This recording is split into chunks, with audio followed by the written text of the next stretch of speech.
Gold flirting with $1,800. Silver still trailing behind. Can't break through $18. The dollar's pulled back a bit. We'll talk about that. We'll talk about criminal corporations. We'll talk about criminal cops. We'll talk about Bubba Wallace and NASCAR. Some good, some not so good. And we'll talk COVID-19. Revenge of the COVID. I am Gerardo Del Real, along with my co-host, the rested, the intelligent, the witty, the insightful, Mr. Nick Hodge. This is episode 76 of Bizarro World. Nick, how are you?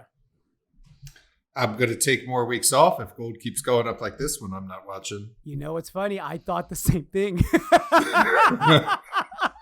And I was going to text you, but I know you hate text, so I left you alone. How has the week been? How was your Father's Day? How was your family? I know you're spending some time. Everything has been great. My parents are in town. Have spent some time with them. Took my dad fishing on Tuesday. We drifted down the Spokane River and caught some rainbow trout on fly rods. It's good just to unplug for a bit. Sometimes you got to unplug to recharge, and I hadn't seen them in a while. So Father's Day was good. We grilled some steaks, and I've just been enjoying the time off.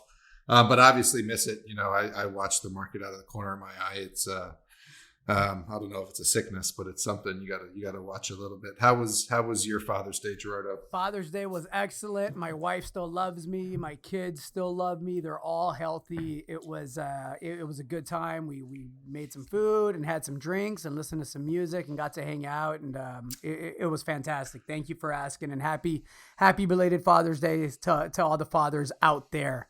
Let's get right to it, Nick. We have a gold bull market by every metric, by any standard, right? Whether it's deal flow, money that you're raising for companies for Nick's notebook, subscription sales for our newsletters, subscription sales for our publishing company, sponsors coming back on with Resource Stock Digest. Bottom line is we have a gold bull market. There's still some companies that aren't acting like it, and there's an opportunity there. And I know we talked about that a bit last week, but you know, gold seems to be making a base around the 1750 to 1765 level, which, you know, it sounds like this was ages ago because of COVID and the lockdowns, but just 3 or 4 months ago, you know, we were excited about the fact that gold was making a base, you know, somewhere along the 1550 level. And here we are flirting with 1800. And there's a lot of technicians and chartists, a lot smarter than I, that predict that once we break through 1800, there's really nothing in the way of testing new all-time highs. What are your thoughts there, Nick? I have the same exact thoughts. I think that 1800 is a nice round number. It's just a little bit, you know, under $100 away from those all-time highs that you speak of. And we're in the climate for it, not only from a technical standpoint on the chart, but with all the response to the coronavirus, right? Everything that we've known was going to drive this gold bull market is seemingly coming to a head. And so it has the catalysts, it has the energy technically, and it is starting to get the retail interest, which maybe we'll talk about a little bit. But like you say, all the boxes are being checked. And yeah, I'm with you. I'm no chartist either. But if I pull my chart back, my little chart that I look here at gold, it's easy to see that when you look at the 2010 to 2012 timeframe, what is the word? I'm gone for a week. I don't even remember. You got a cup here, right? And it's going to go through you're going to break through resistance from 2011 pretty easy, I think. And so it's knocking on the door. And then we have 2 years of not even thinking about raising rates, right? I mean, if that's not a tailwind, I don't know what is. Oh, that's it. You know, you got bankruptcies galore. You got unemployment galore. I saw you tweeted something about, you know, very interesting that gold's going up while bankruptcies are going up, right? I mean, the all the ingredients in the recipe are there. It's time to put this thing in the oven. Yeah, you can actually, if you chart unemployment here in the U.S. and then you put up a chart of gold, it looks identical, right? They kind of overlap. Oh, yeah. I mean, and, you know, another 1.4, 1.5 million this week, well over 45 million cumulative now, 47 million, I think is the number. And so, and not out of the woods by any means, right? I mean, an uptick in the reported cases. I think yesterday was the highest number of cases since this all began, right? And then the last highest before that was in April. And so a lot of uncertainty, a lot of volatility. It's almost like it's I don't know, a fourth turning or something weird is going on. Let's get into that part of it. The volatility has to pick up, folks, and everybody better get prepared for a couple of reasons. One, COVID-19 is absolutely kicking back up. It's flaring back up. It's, we could say it's a combination of the protest, and we could say it's a combination of people at the bar and people at the river and people at the lake. And I can tell you from my personal experience here just outside of Austin, my wife and I, every weekend, we drive downtown, we stay in the car just to kind of observe, just to see what people are doing and how they're doing it. And, 3 weeks ago, we knew this spike was coming. I mean, there's hundreds of people floating down the river, nobody wearing a mask, the bars packed. We've had 4 bars shut down here in Austin for just not even, disobeying the order to maintain some form of a population limit, of a capacity limit, just grossly abusing it and not caring. I mean, it was absolutely packed downtown, and so it's not a coincidence here in Texas, in Houston, for example. And here's the part where I'm going to get angry a bit. In Houston, there's such a spike that there's children's wards now in children's hospitals that are being emptied out, and they're refusing service to kids that need it because dumbass adults don't want to get their shit together and stay home. And that's the part where, look, you can politicize wearing a mask. I see all these idiots about, talking about their liberty, and it's now a right-wing thing to not wear a mask for some right-wingers, not all of them. And it's a left-wing thing to wear a mask, not all of them. But this has been really politicized, in part by the media, in part by social media, and in part from the least smart people on both sides. I'm just going to put that out there. You can choose not to wear a mask, but if you're not going to wear a mask, please keep your ass at home if you're able to, because it has real world consequences when you don't. And that real world consequence is, even if you don't get sick, other people are getting sick, and it's now affecting kids. And I that part really gets to me, Nick. We have a friend that just had a kid that five-year-old kid, and he had a foot infection, a bacterial infection, and luckily he was able to get in and out of the hospital before the most recent spike here in Austin. But in another week or two, they wouldn't have been able to see him. And again, it's one thing when we're all doing our part and we're being smart and taking precautions. It's another thing when we're being completely reckless. I'm not saying stay home. I'm not saying don't talk to anyone. I'm not saying don't go out. But there has to be a responsible approach to this, because what we're doing right now is not working. Well, we're going to see. I mean, there's going to be another government response. I mean, they can't sit idly by. I mean, it was the number of infections, right? The case rate that drove the lockdown policy the first time. And I think you're going to see some reverting back to that as these cases spike. A couple of points I wanted to make is there's a really good article in Bloomberg. I'll put a link up to. It must have been last week, Thursday or Friday, that really made sense of some of this data and the politicization, because you're right. The mask thing has become political. Everything is partisan. And it's been tough to get good information. And this article sort of made some really good points. And one of the takeaways, at least for me, the biggest takeaway was this gentleman compared California and Texas, right? Total opposites on the political spectrum, right? Hardcore red state, hardcore blue state. Opposites in the way they handled the approach to coronavirus, with extended lockdowns in California and businesses closed for longer versus opening back up in Texas sooner. And yet, very similar outcomes as far as infection rate and deaths, et cetera. And so not only is it confusing because it's being politicized, but it's confusing because states have taken opposite approaches and had similar outcomes, and that's confusing. And so I think that just points to how much we don't know about this disease and the trajectory that the infections are going to take. And then the other thing about the masks is it's not just really right-wing, Gerardo, that is opposing this. I was reading an article yesterday in Forbes, I guess it was, where Arizona, the government has left it up to counties and towns to enact their own mandates. Arizona's Republican governor, and in I think it's Maricopa County where Scottsdale is, the mayor chose to make masks required, and immediately some members of the city council in Scottsdale led a protest. And this is really funny. Funny, not funny, is one of the councilmen was using the "I can't breathe" mantra because of the masks, right? Saying that, and my body, my choice. And they led an anti-mask rally in Scottsdale, Arizona. I mean, like from the city council members, right? So totally let's name that guy really quick, Nick. That guy's name, that asshole's name is Guy Phillips. And if Guy Phillips or any of his constituents are listening, fuck you. It's crazy, right? Agreed. And then just yeah. No, and last thing, anecdotally here in Washington is masks have been optional this whole time, but starting tomorrow, Governor Inslee has put masks are now required starting tomorrow. So I'm definitely going back towards more mandates and more control and more lockdowns, I think.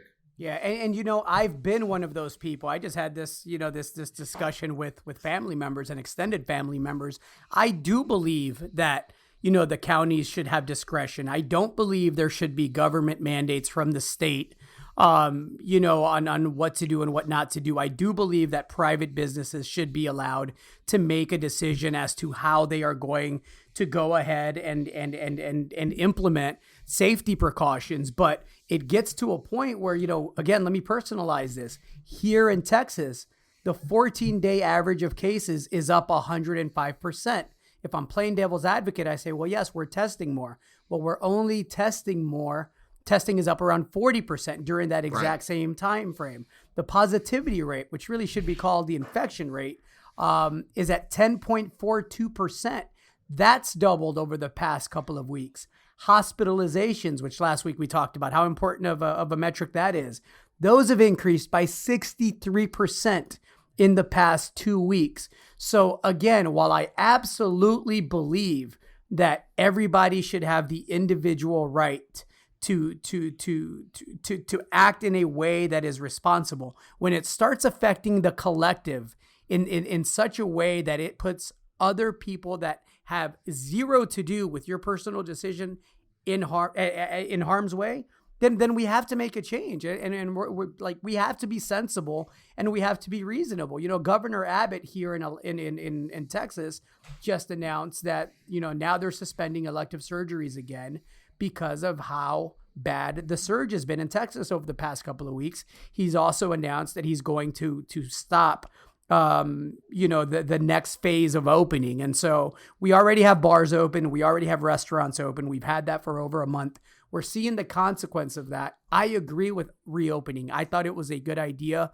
I think, however, that there should have been more of a stick to non-compliance because, again, it's not just the kids. It's not just the adults. It's just not right-wingers. It's not just left-wingers. It's a host of people that are just not taking the precautions that they need to take. And so all good, all fine and dandy until you start shutting down children's wards and children's hospitals and not giving them the care that they need, kids that are really sick that really do need the attention, the medical attention, because of your selfish decision and whatever it is that you believe, regardless of which side you're on. I told him, slow the testing. You got to slow the testing. Yeah, get into that, right? So we agree that once gold breaks through 1,800, we're likely to see new highs. I think that happens sooner rather than later. It sounds like an odd metaphor to use, a coiled spring, when we're sitting at 1764, but I think gold is a coiled spring, and I think we're in for a fun couple of years, everybody. Can't wait.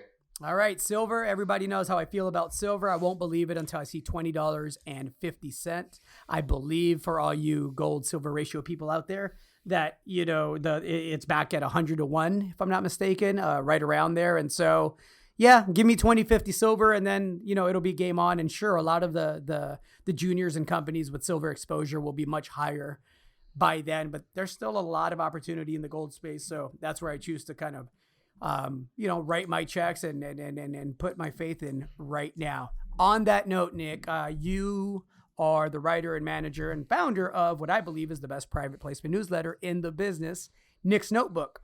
Can you share the story about the most recent financing that you offered to your subscribers and the demand? Because I think it speaks to the fact that we are now starting to see real money coming in the sector. Yeah, sure. So there's a deal. Artemis Gold has bought the Blackwater asset. We might have mentioned it on the podcast last week, actually, because that news was out at that time. They bought it for $190 million, what Stephen Dean, who runs Artemis, calls a tier 1 asset, good economics at even $1,300 gold. And yeah, we did talk about it because we talked about Stephen Dean, and knowing what he can do can certainly, squeeze some more margin out of that. I'd have to believe and expand it a bit. So anyway, they're buying it for $190 million and they're raising $175 million to pay for it, backstopped by someone involved with the company. And so they're raising that money at $2.70 and the stock is trading up around $3.50. And if this sector is about investing in people, Stephen Dean is someone I want to invest alongside and behind because of what he did developing Moose River in Nova Scotia under the Atlantic Gold banner and then selling that for several $100 million. Someone told me I wrote billion in Outsider Club, so I'll retract that here in the podcast. That was an error. You're a man with vision, Nick. It's where you're headed. So anyway, they're raising $175 million, and it seems like a deal that I would want to be a part of. And so I emailed Stephen Dean, and I said, "Hey, I'd like to be a part of this. Could you offer me something to give to my group?" And out of 195, I requested $250,000, and out of $175 million, I got $150,000 to allocate for Nick's Notebook. And so the deal is already full. No trouble raising the $175 million. They told me they could have raised much more than that. So that's one anecdote. But just from Nick's Notebook alone, which in 2016 was able to, I think, generate maybe $1 million in interest for a gold deal. Certainly hasn't been able to do that since the 2016 false start. In the last couple of deals, only one or two people were stepping up to write checks, $10,000, $15,000 a piece. So call it $30,000 raised. In the past couple of ones, 30 to 50. Here we are just a couple of months later and a quality deal. And I put it out to the same group and upwards of $1 million in interest comes in, right? From just a handful of folks, about a dozen folks. And so to me, that says, obviously the interest is picking up. And I had subscribers write in to me and say as much. I requested X and I was only allocated Y. Things must really be picking up. And you're already getting people starting to be a little butthurt. I wanted my full allocation. Well, yeah, I wanted my full allocation too. Everybody did, right? That's what a bull market is. I had a lot of directions I could have taken that. I'm gonna keep it to myself for the time being. And yet here we are. Look, Nike just reported earnings, right? We're recording this on Thursday this week. You'll have it here on Monday as always, everybody. But they show a sales decline of 38% year over year. The stock is down after hours. The margins are horrible. And simultaneously, right, we're still flirting with new highs in the overall indices. And just for kicks, we've decided that as a country, the banking regulators are going to go ahead and ease the Volcker rule. They're going to ease the restrictions that were created after the last Great Recession, right? Because we're doing so well. So get this, FDIC officials will now allow banks to more easily make large investments into venture capital. The companies will also be able to avoid setting cash aside for derivatives trades, because what could go wrong there, right? This could free up billions of dollars for the industry. And hey, banks go higher. So a tale of two worlds, right? While these regulations are being eased and banks are being backstopped and the Fed is buying everything, the administration reaches out and tells everyone that because things are going so great, the feds will no longer financially support COVID testing sites as of the end of this month, which is within a week. So we can counterfeit money for banks. We can loosen up all the regulations. We can counterfeit money for everybody. but we can't counterfeit a little bit of money for some COVID-19 testing. And again, I just ask, where is the compassion in this country? Where are the priorities? Where is the leadership? It's an abomination what is going on in this country right now. I'm going to keep ranting because if that doesn't upset you, here's one. Bayer will pay more than $10 billion to resolve thousands of lawsuits, right? Regarding claims that its herbicide Roundup caused cancer, which many people died. Many people died of cancer. So they're going to pay $8.8 billion to $9.6 billion to settle existing lawsuits. And again, the kicker as always is they won't have to admit any admission of wrongdoing or liability. Same for Johnson & Johnson. This is all this week, everyone. I'm not making this up. Baby powder giant Johnson & Johnson has been ordered to pay $2.2 billion to 22 women with ovarian cancer.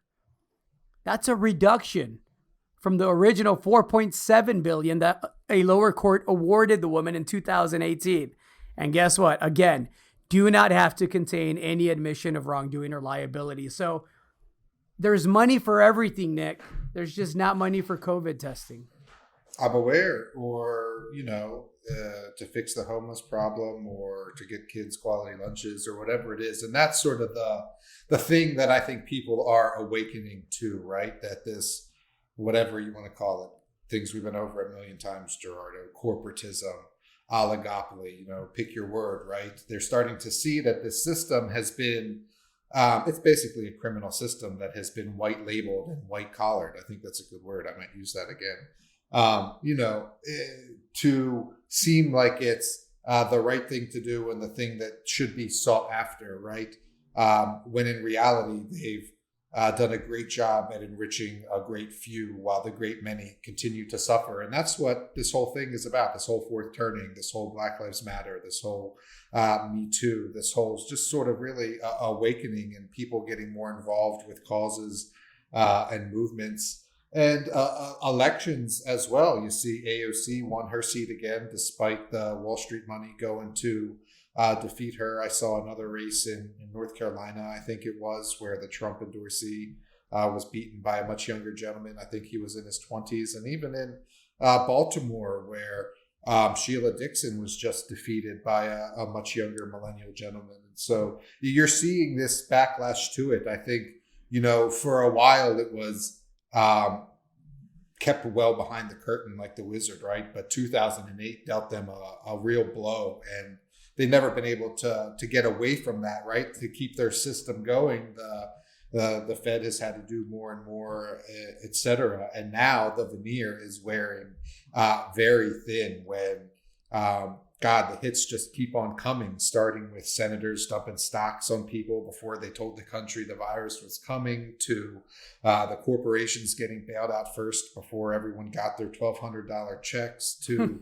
the government not telling us where the money is even going, to for-profit companies getting bailouts without even asking for them. I mean, if that doesn't tell you what kind of system they've set up, I'm not sure anything will.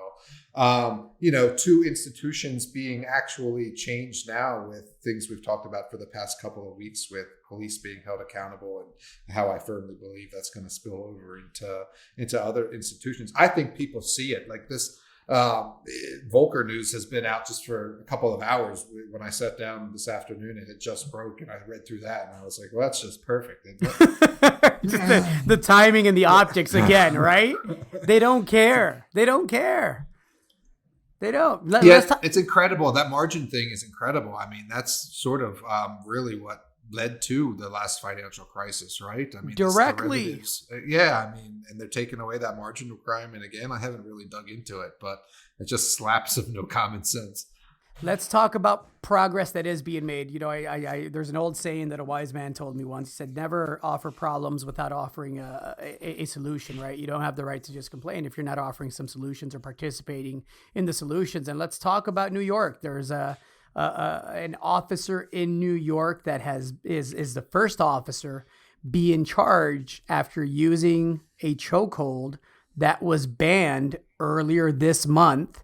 When Governor Andrew Cuomo signed a police reform bill that made it punishable, a felony, up to 15 years in prison for an officer to restrict someone's breathing by applying pressure to someone's windpipe.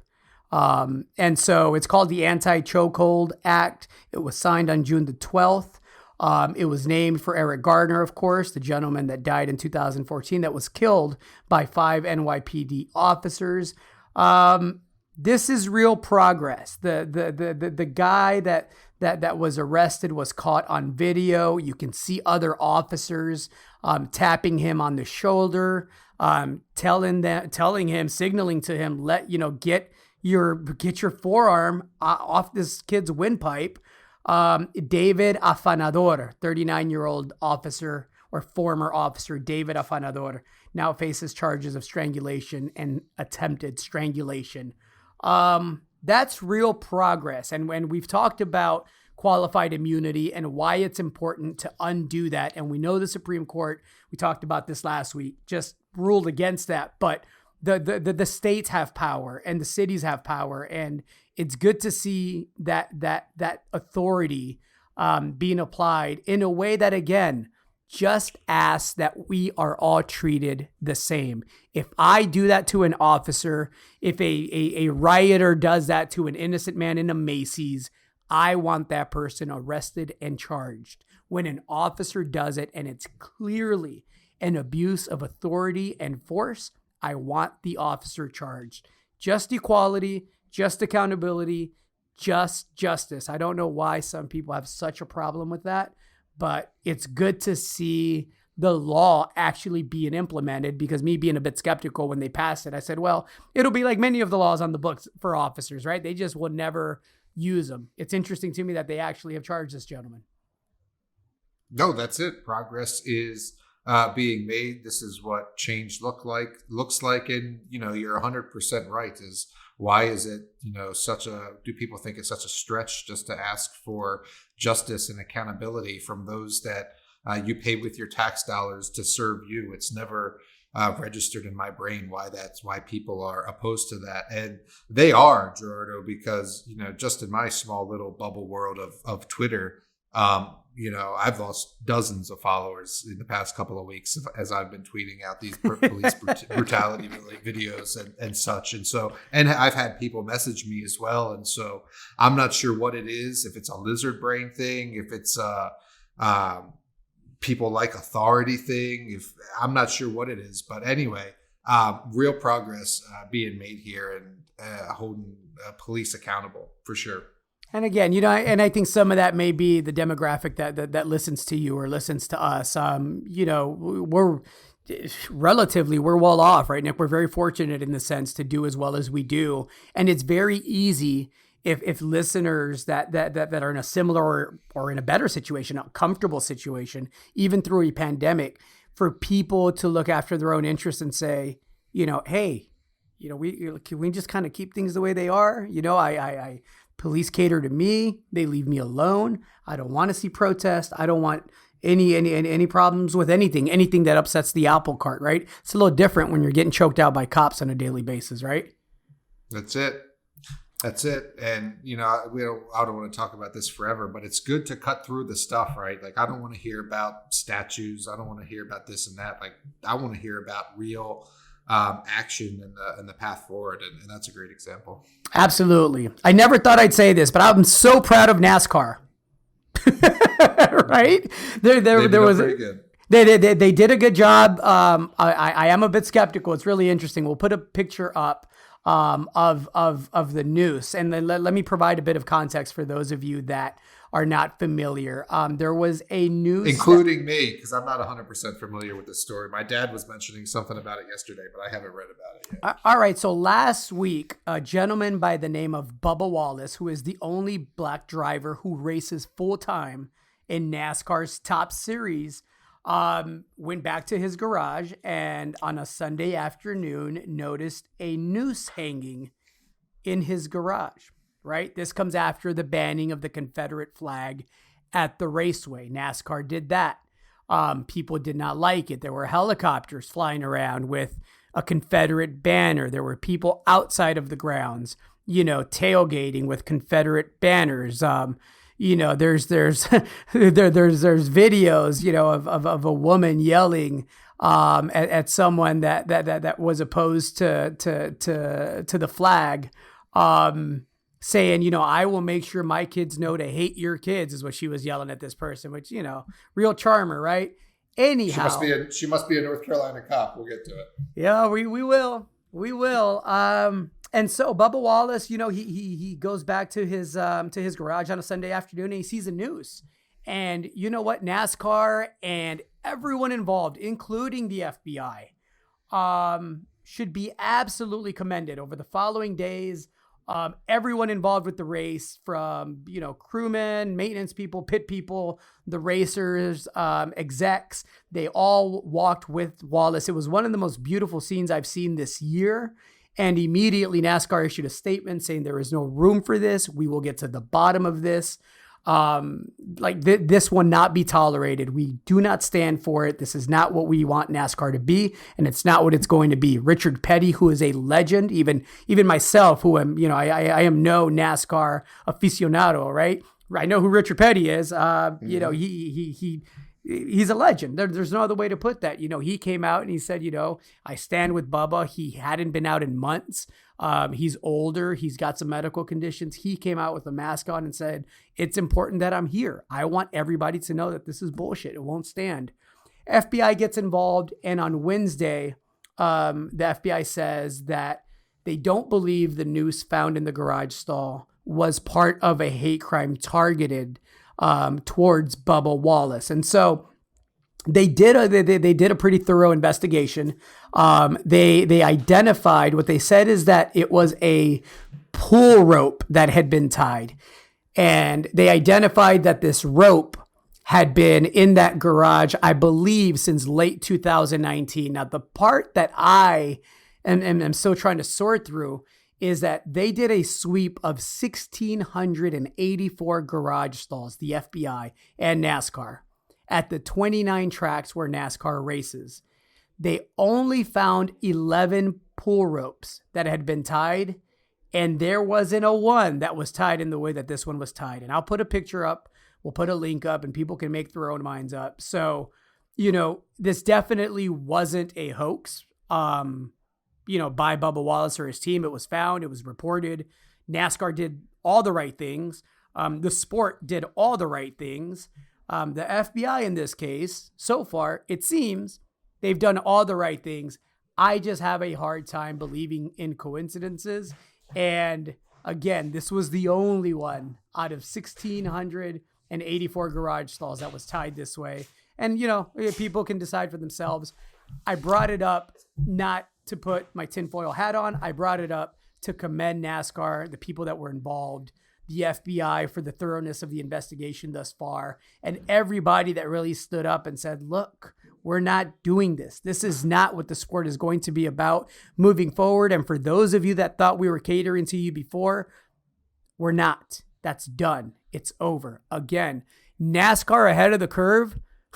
And while football, Roger Goodell, the commissioner, still can't say Colin Kaepernick's name, right? He can apologize, but he can't say his name. It's interesting, right? It's like how people can't say Black Lives Matter. And they go, well, no, but all lives matter. Well, of course they do. So then that means Black Lives Matter, right? But then some people just can't say it. It's like it hurts them or something. It's really interesting. I don't know. It's a fascinating time to be alive. It really is. And yeah, kudos to NASCAR. I hadn't followed that story closely, but I did see Dale Earnhardt Jr. lending his support as well. And so certainly combined with Richard Petty, some of the biggest names in the sport there. Absolutely. You want to talk North Carolina, Mr. Hodge? I know you do. I mean, what are you even gonna say, right? And so, this is just happening when I woke up today, but apparently in an audit of recordings from Wilmington, North Carolina police cruisers, there was several cops making racist comments. I mean, things like, and this is from just a couple of weeks ago, they were saying this: we're just going to go out there and start slaughtering them, and I can't wait. God, I can't wait. And then they go on to describe a specific female that they should have shot in the head right on the spot. And the other cop one cop says that how he should have shot her in the head right there on the spot and just moved on. And the other cop says, yeah, that's what I've been telling you. And so again, happening today, I'm not in the office, and so I don't have all the details, but a couple of things I noticed right off the bat. One, it seems like there's a new chief in town in this area. And so it would seem that the former chief was letting a whole lot slide. And then two would be, if this is like a random audit, right? And this is what you find, how much does that speak about the culture of the Wilmington, North Carolina Police Department if you pull random segments of audio tape and you find such disgusting language as this? And then third, you want to talk about solutions, right? Not yet. Not yet. Oh, not yet. They haven't been fired yet? I thought they were fired. Well, we'll talk about that part of it, but I want to make sure we get some of the quotes. The quotes are important, right? I want to make sure we get the exact quotes.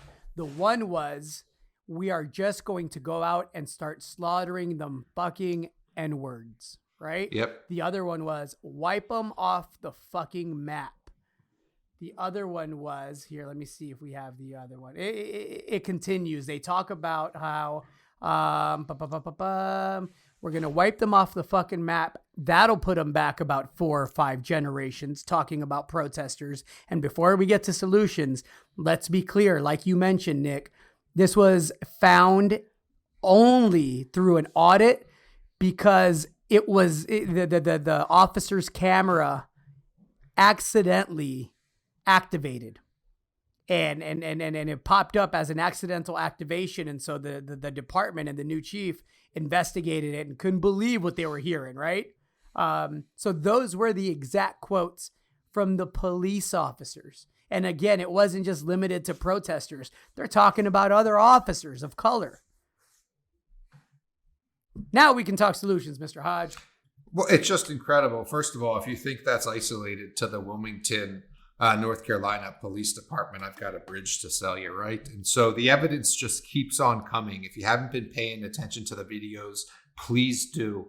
The frequency and the ferocity, the ferociousness of these things that they're saying and doing, it's like an endless cascade of examples, right? And so that's what I mean by the curtain being pulled back, not only on what the government and what the Fed does and what I've essentially labeled their white collar crime, but how these police departments operate and what their mentality is. I mean, like you said, accidental recording. They didn't think there was a camera, right? This is like confessing to murder while you're taking a piss. You didn't know you were hot mic'd, right? This is like what they say when they think no one's listening. And so it's a perfect window into why such reform is needed for the institution of American policing. I'm looking at an article that says they were fired. It says 3 police officers have been fired after an internal audit. So I'll have to look after they were. No, you are. And I'll put a link up. But what needs to happen is, well, let me start from the top. First of all these cops should be wearing body cameras activated 100% of the time. Every time. Every time. I mean, they work for you. There's money. There's trillions to hand out everywhere else. I don't want to hear about the cost of the cameras and the storing of the footage. 100% of the time, right? You know, they talk about, I won't say the N-word, but, you know, the police are your servants, right? Let's flip the script. I was tweeting a little bit about this a couple of weeks ago about how the state was deserving of spying on and not the citizens. And in this case, the police need oversight, right? They work for you.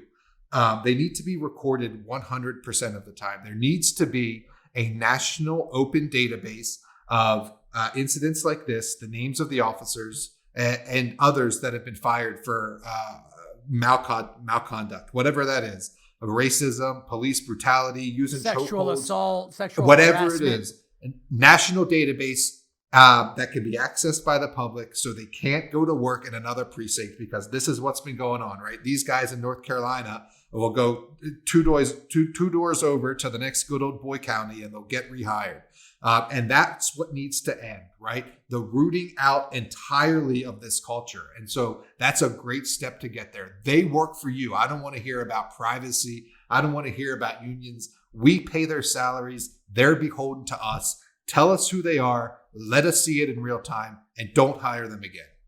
And then we can weed out the bad ones so we can root and highlight the good ones, pay them and train them properly, and celebrate officers in this country the way we celebrate firefighters, right? Absolutely. We're not anti all institution. We're not. No, we want fairness in the institutions. And we want the institutions to remember why they exist and how they exist. It's because of us. They're there, like you said, for us. It's, it's always interesting to me whenever there's a questionable police shooting or a questionable use of force.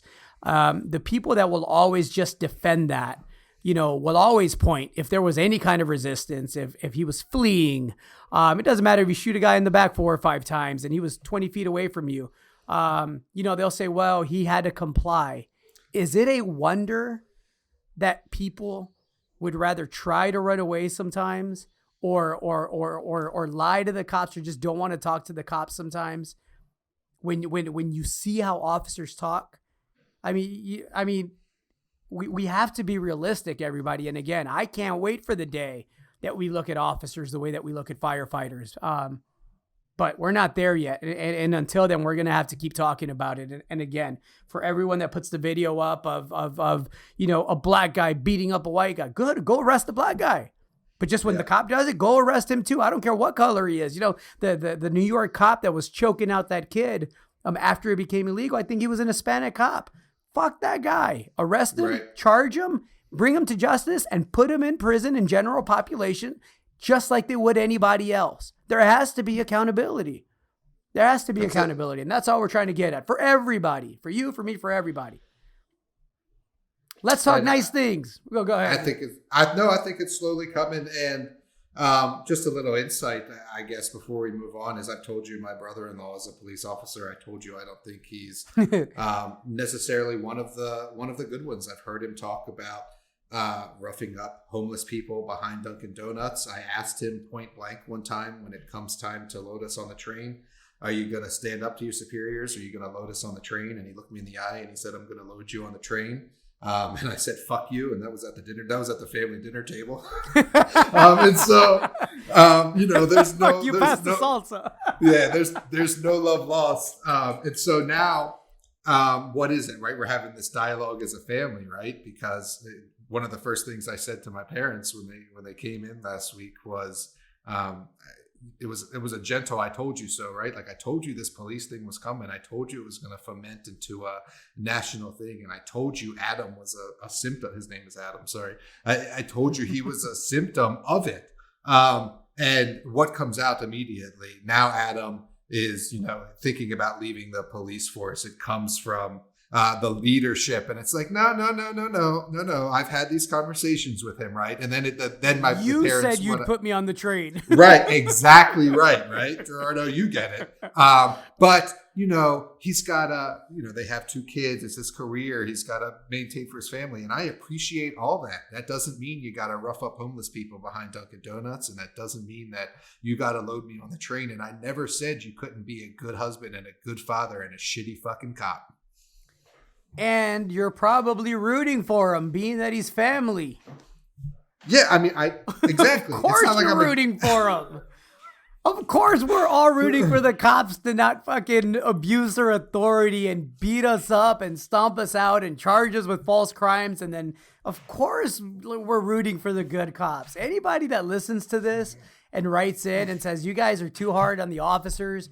No, we're not hard on the good ones. We're hard on the corrupt ones because they need to go. 100%. And so, sorry, I know you wanted to get to positive stories, but that's where the rubber meets the road. That's my family, that's my brother-in-law, and how this is affecting, and just some insight there I thought was valuable, because it's a big, big issue, and a lot of people don't see all the sides of it.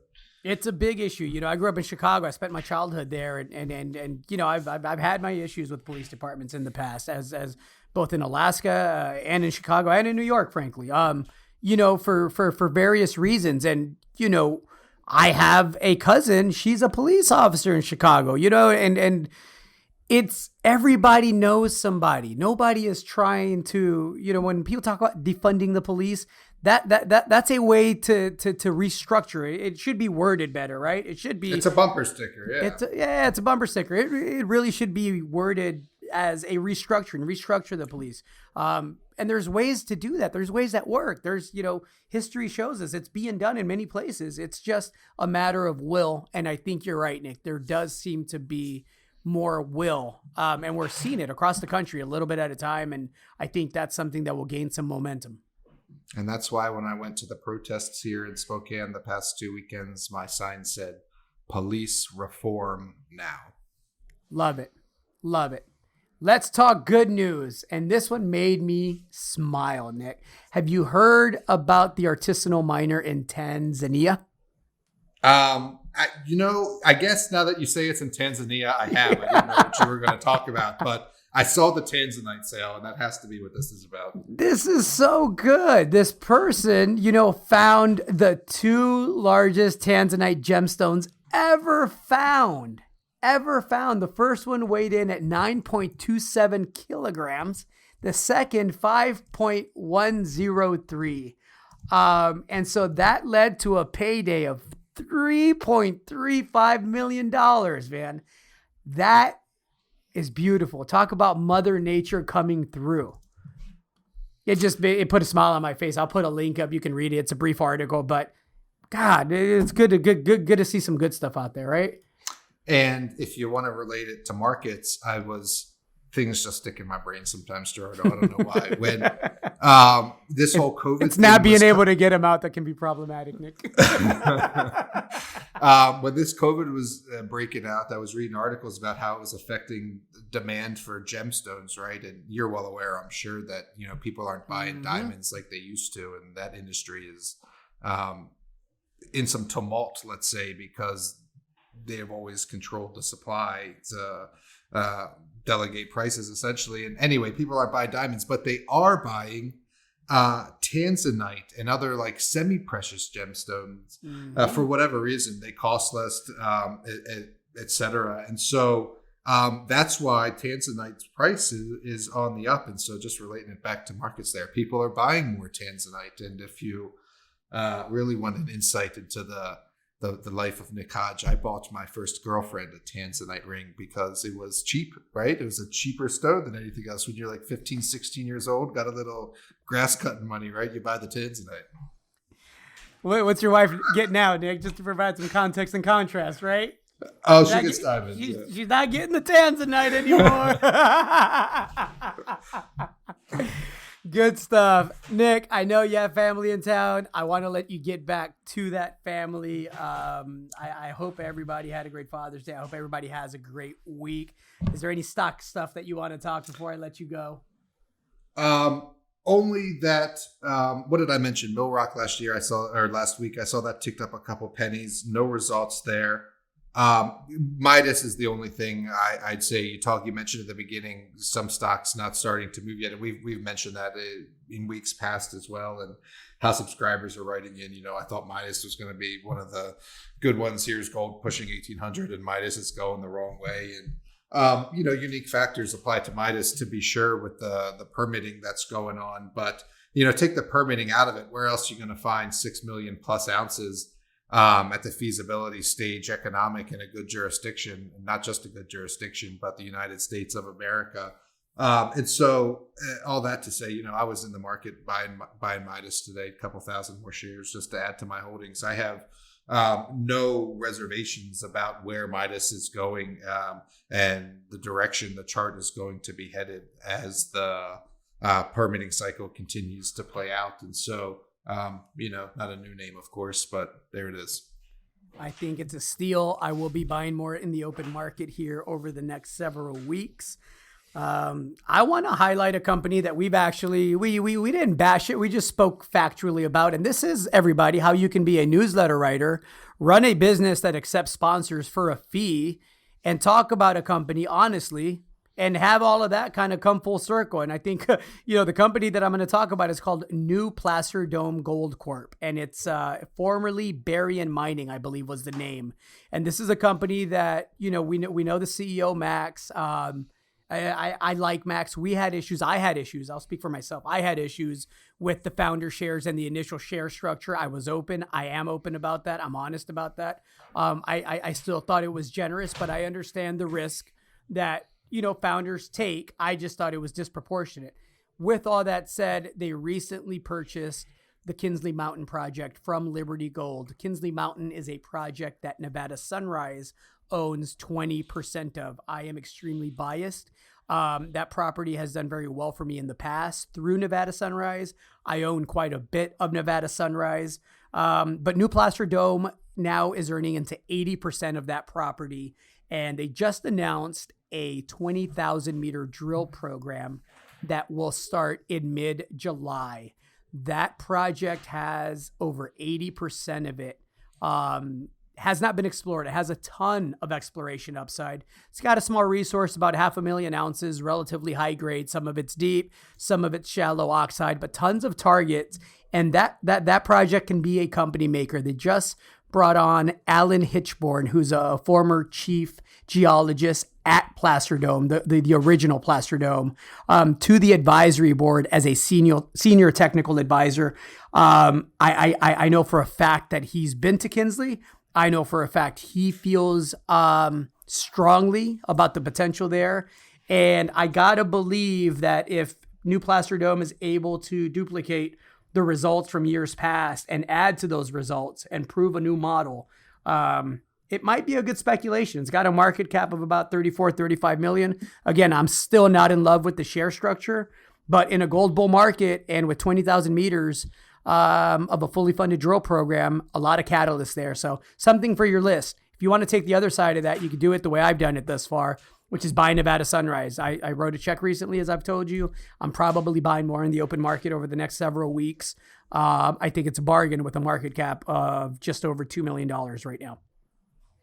They've also been rolled back so that founder shares price isn't what it was. And yeah, if they can, and they're clearly able to promote and tell the story as well. So if they can do what they did with Bolo and have the reaction in the share price, I can only imagine now that they got a real property. A lot to like there. Nick, anything else you want to add? No, I think that's it. I hope everyone has a good week and is able to capitalize as best as possible on these increasing metals prices we're seeing, not just in gold, but copper, which hasn't been mentioned yet in this episode, which we talked a little bit about last week, but continues to look okay. We're going to talk copper next week. We'll talk Cucho copper as well. It had some good news today that I want to highlight. It's being slept on. We'll talk about it next week in more detail. I am Gerardo Del Real, along with Mr. Nick Hodge. This was episode 76 of Bizarro World. Be safe, everybody. Be nice to each other. Wash your hands. Stay home if you can. See ya.